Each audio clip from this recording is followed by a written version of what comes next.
Coach, good morning. Match day 21. How is your team preparing for this game? Thank you, Stephen. We are very ready for the game on Wednesday, which is tomorrow, especially based on the fact that we are playing against one of the best sides in the league with good quality players. They have a good coach. They know what they do on the field. So we are very ready for them. Coach, most notable names in your squad, they've been off for a while. Are we likely to see any of them make a recovery and then appearance in this game? Yeah, I think so far Abet has joined the team. Peter has also joined. Who else is in there? I think Avet returned, Peter came, and then you've had Ajite, who was off for a yeah, little, Ajete, who maybe. was off, he has come. He's playing well so far. For Abet and Peter, we are trying to gradually introduce them into the game because they need time to be really integrated into the team in terms of match fitness. So far, I think all the players are almost in. Ablo trained with the team yesterday in our recovery training. He felt so good after we engaged him after the training. So I think gradually we are having everybody on board, and that will add a lot of depth in the squad. That will add a lot of competition for places in the starting lineup, which is good for the team. So for now, as technical staff, we are very happy that getting to the business aspect of the league, we are getting almost all our players in. So we are very happy. Coach, the discussion about the Ghana Premier League for the last couple of years has been about your name and that of Coach Samuel Boadu. How well do you enjoy meeting him? And do you have any special drills or preparation ahead of his matches? Because he's proven to be one of the toughest managers and brilliant minds in the game. Yeah, he's a very good coach and he's a very good friend. If you look at the coaches within the domestic terrain, he's one coach that I easily pick my phone and then we talk. He also calls. I I I I am always in good terms with him. I still remember the Qatar 2022 World Cup. I think we're two doors next to each other. We're so close, and our closeness brought us to an extent that we have even a nicky for ourselves, apple juice, because I was always drinking apple juice anytime we went for meals. The waiters will come and ask what I want, and I'll just say I need apple juice. So he calls me apple juice. I also call him apple juice. In terms of the game, tactically, he's good. He's seen it all in the league. He's won the league once. He's won the FA Cup twice. It tells you how competent he is, the quality of a coach he is. He's always animated on the touchline, and I understand him because of his passion. He's a coach who goes all out to get what he wants from his players. So to me, he's a fine gentleman. He's a good coach, and it will make the game very interesting. In terms of his players too, I think they have good players. You have Stephen Amankuna. I watch him play the last FA Cup quarters. He scored one of the best goals you can describe as a textbook goal. They have Vincent Ejekulu, very good on the ball. He's a very good dribbler. He has strength. He's a good passer of the ball. Almighty Zakaria Fusini at the back, very composed, very comfortable on the ball. Stephen Safo, Hubert Jehu. these are good quality players in Brecum Chelsea squad. So it tells you that they have quality on the field and they have quality on the bench. So it's going to make the game very interesting. Coach, from outsiders, we always wonder how coaches manage to have the energy levels of their team in shape for the most crucial stage of the season. You played last Sunday and it was an energy sapping game. On Wednesday, it is anticipated to go on a similar line. Just after that, you make a long journey to the Volta region against another tough team with a tough coach. How do you manage to get the energy levels? Because these are typical Ghana Premier League tough games. And how do you get the energy restored for these games? Basically, what we do is that we try to give them a lot of rest in between the periods. So if we play on Sunday, it means that we have just 2 days off.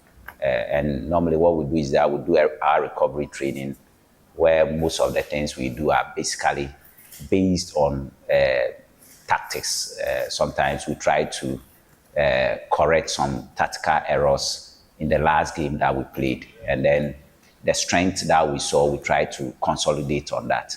Just as we are done with that, we try to look at the opponent in terms of their shape, how they organize themselves, in terms of their defensive organization, in terms of their offensive organization, in terms of their defensive and offensive transitions. We look at these things quickly within our recovery training program. So we don't add too much of a load to them. And these things I'm talking about are more or less passive or semi-active, just for them to get the concept, because you don't have so much time to put stress. When I talk of stress, I mean load on the players. So what we do is that we do these tactical orientations to correct errors, to consolidate our strength, look at the opponent based on what we've seen about them. And then most importantly is the rest. We make sure that we give them more time to rest, because if they rest very well, they'll have the energy to be able to play. The rest, we make sure we feed them very well so that the energy that they have expended, they can regain it and then get ready for the next game. So basically, this is what we do. The only challenging aspect is when the team is traveling longer distances. Like we play on Wednesday, we recover on Thursday, train on Friday, and then we'll have to leave. I mean, Saturday in the morning, about 8 hours to Pandu, which is so stressful.